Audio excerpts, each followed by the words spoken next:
Good morning students, welcome to the chemistry class. Today we are going to study few more techniques of separations. Chromatography. Chroma means color. In Greek, chroma means color and graphy means separation. Okay. So in this technique we are going to separate those solutes that dissolve in same solvent but to different extent. Okay, now see here, this is paper chromatography. Okay, so here I have taken paper. Okay, on this paper this is a first line which is known as baseline. So here on this baseline I have taken green colored ink. Okay, and this is a solvent. Okay, in water we have taken water as a solvent.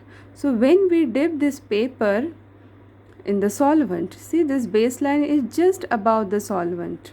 Okay, so what will happen, slowly the water will move up, and while moving, dyes which are present in this green ink, they will get separated. Why? Because they have different solubilities, right? Now see, yellow dye, it is more soluble and therefore it appears first, and then less soluble blue dye appears afterwards. So this way, due to differences in the solubilities of these two dyes, we can separate blue and yellow color dye from green ink. It means green ink is made up of two dyes or two colors, blue and yellow. Okay, so this is paper chromatography, and see, it is used to separate colors in dyes. It is used to separate pigments from natural colors or amino acids. Then sugar samples can be identified from urine samples. It is also used to separate drugs from blood. Okay, separation of some homogeneous mixtures. See, homogeneous mixtures means miscible liquids. Okay, mixtures have uniform composition and therefore it is difficult to separate them. Okay, so if we have two miscible liquids, okay, means solute and solvent. Solute is also liquid and solvent is, yes, it is liquid only. For example, a mixture of alcohol and water. So in this case we have homogeneous mixture, right? So what we can do to separate this, we have some special techniques. This is simple distillation. Okay, in this simple distillation I have taken a mixture of alcohol and water in this round bottom flask. Okay, thermometer is attached, and on heating what will happen, yes, a bit means out of this solute means alcohol has boiling point 78 degrees Celsius and water boils at 100 degrees Celsius. Okay, so thermometer is attached, this is water condenser, and here we have alcohol. So this is our experimental setup. Before explaining this simple distillation, just know about this, what is simple distillation. See, it is a process which involves double process of evaporation followed by condensation. Evaporation followed by condensation. So simple distillation is used to separate two miscible liquids, okay, that boil without decomposition. So if I am going to boil water or alcohol, that substance is not going to decompose, means on heating there is no thermal decomposition, right? Means at the end we are going to get alcohol and we are going to get water here. So this is a separation technique. So in simple distillation is used to separate two miscible liquids that boil without decomposition and have sufficient difference in their boiling point. It can also be used to separate a volatile component from a non-volatile component. So here which one is volatile? Alcohol is volatile. Okay, it vaporizes quickly because of low boiling point. right? Now see here, in this round bottom flask I have taken alcohol and water mixture. So what will happen when I'll heat, and the temperature will get increase, okay, internal energy will get increase. Now when the temperature will start increasing, means from 20 to 30 to 40, then 50, 60, 70, when it will reach to 78 degrees Celsius, from this mixture only alcohol particles will get vaporized, okay.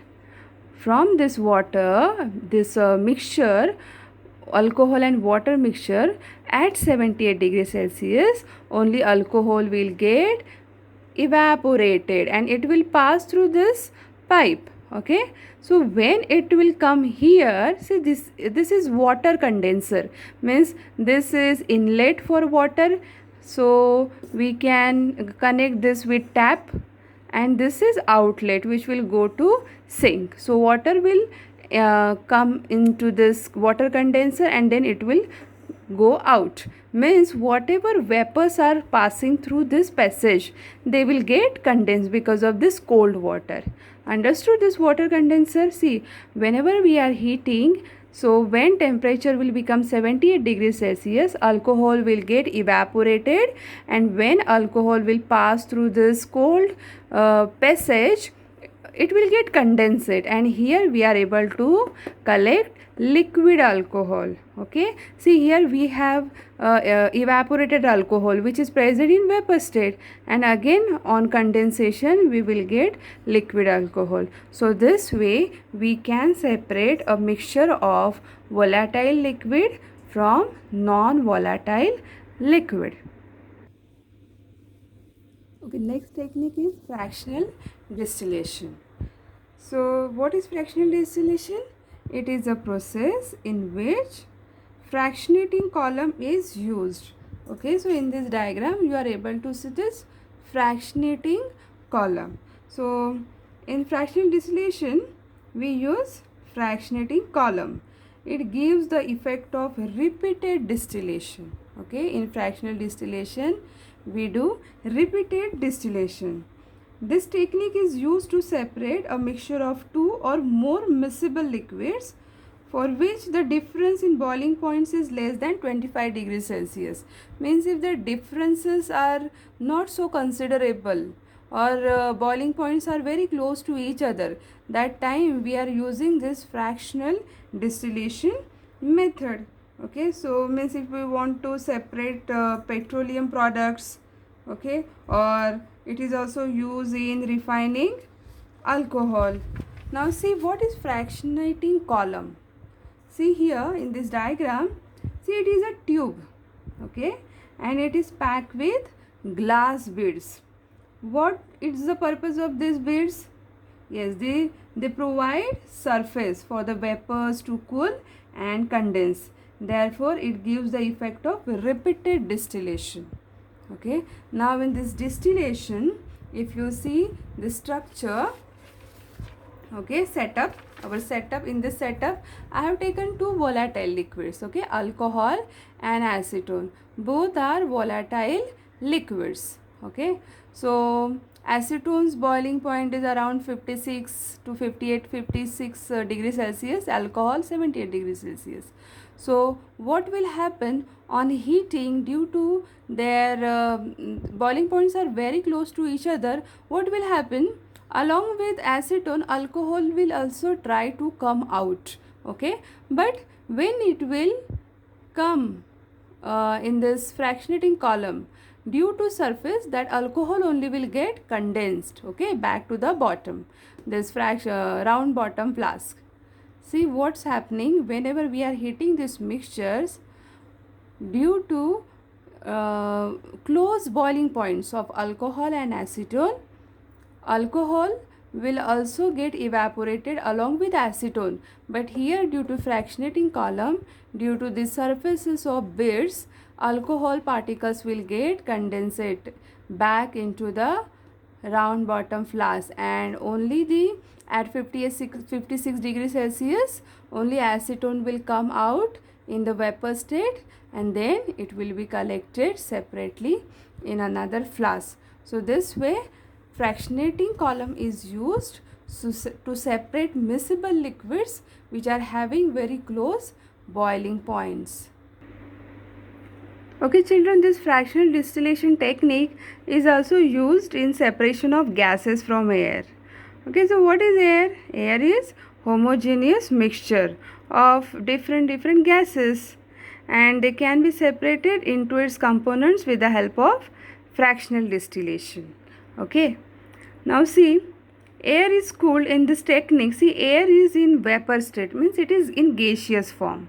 So first air is cooled and compressed so that it changes into liquid air. Okay, in first lesson we have studied. So on cooling gas and on compressing, means lowering temperature and increasing pressure, we can compress air or any gas in liquid state. Okay, so first we are compressing and cooling air in liquid state, means we are getting liquid air. Now we'll take, see, in round bottom flask we can take that liquid air. See, the setup is different, but for your understanding we are just going to use this setup only. So that liquid air is taken in this round bottom flask. Okay, now allow it to warm up slowly in the fractional distillation column. Okay, so gases get separated at different heights depending upon their boiling points. Okay, see, nitrogen, it has very low boiling point. Okay, means minus 196 degrees Celsius. So it will separate out first, then argon, and then oxygen. So this way fractional distillation can be used to separate different components of gases. Okay, our last technique is crystallization. Okay, so it is a process in which hot saturated solution of a compound in suitable solvent is cooled so as to get crystals of pure substance. Now see, here I have done crystallization of copper sulfate. See, this is a technique of purification. Okay, so therefore it is used to purify salts from sea water and to get pure crystals from impure samples. So here I have taken impure sample of copper sulfate. Okay, I have made a solution of impure copper sulfate, solution in water, because copper sulfate is soluble in water. Okay, so then after this process I will heat this solution and I'll make it, see, this is saturated. Okay, so on heating what will happen? Yes, after saturation saturated solution on heating I'll make it unsaturated. So in this unsaturated condition again I'll add copper sulfate. Okay, and again I'll make it saturated. Okay, now in this condition, in hot condition, I have got super saturated solution. Okay, so after that you have to cool this mixture, copper sulfate, saturated or super saturated mixture. Here I have put one thread. Okay, because I want to see crystals of copper sulfate. Okay, so on cooling slowly what I can see? Yes, shiny blue colored pure copper sulfate crystals will get attached with this thread. Okay, so this way crystallization technique is useful not only to separate solute, but also it is a very important method of purification of substances. Children, today we have completed all techniques of separations and purification. Okay, in next video or next lecture we are going to start writing practicals. Okay, some experimental work we are going to do. Thank you so much.